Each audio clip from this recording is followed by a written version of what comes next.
Hey guys, it's Ben with AmeriRent Equipment and HotPowerWashers.com. In today's video, we're going to show you how to test the pressure switch on a Magnum 4000 unit, as well as show you what it looks like up close. We're going to pull the micro switch out of it and then do a couple tests with the multimeter. And then we're actually going to run it as well to show you how to bypass the pressure switch.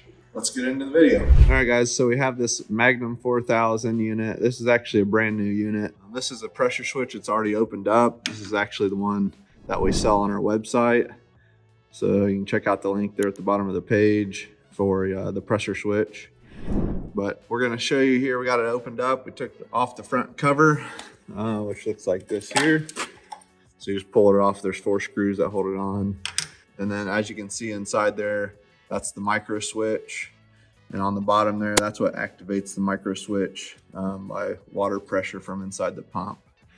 So that runs down into the electrical side of the where the battery hooks up to the unit.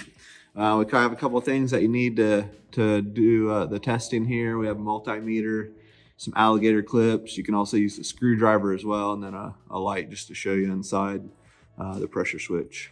As you can see here, guys, we do have the tank removed just so we can check the nozzle and the electrodes on the unit. You know, make sure that the spacing's good on the electrodes and the nozzle's clean.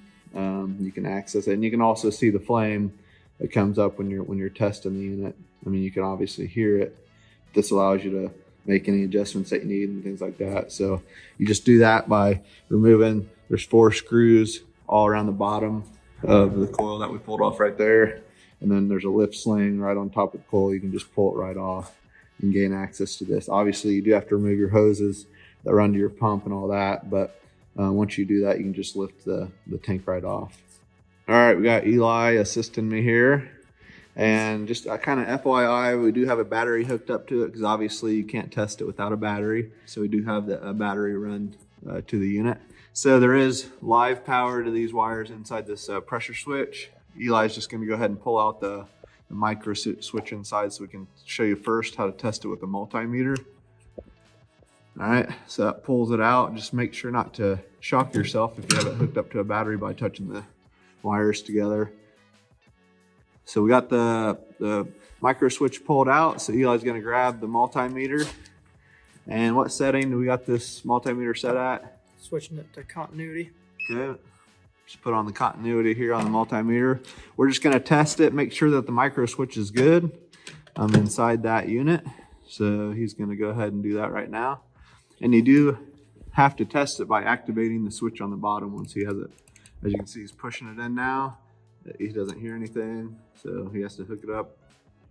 And you have it on what, Eli? Put it on the top terminal here, the blue wire, and then put the other lead onto the brown wire, the second one down. Okay. Then push the button and you should hear a beep from the multimeter. Yep, so that shows us that the micro switch is good on the unit. All right, guys, I did want to show behind the micro switch. There's just a little rubber boot right here, but there is a peg that's inside the shaft here that when water pushes up against it, when you pull the trigger, water pushes up against it and forces that shaft inside there to push up against the bottom of the micro switch. So that's how that works. All right, guys, so we did hook up we got a set of alligator clips. You can also use a screwdriver to create contact between the 2 wires here on the micro switch. This is how we're actually going to test the unit to make sure that it ignites. This is how you bypass the pressure switch. So you have one of the alligator clips on the top contact, and then you have the other alligator on the middle contact of that micro switch.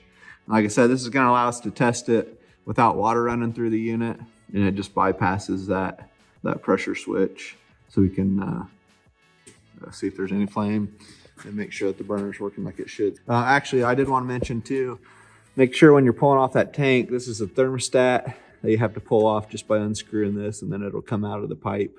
So just make sure you get that pulled out as well. So Eli's going to go ahead and we're going to go ahead and bypass this pressure switch. So you turn on the fan first, and then once you turn the heat up, it should ignite. All right, guys, there you have it.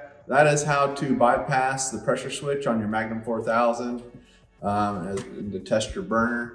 Again, we do sell the pressure switches on our website at www.hotpowerwashers.com. So check out that website. We'll have a link at the bottom of the page here, and you can purchase that from us. We do keep those in stock. Again, thanks for watching today, guys. Please subscribe to our channel, and until next time.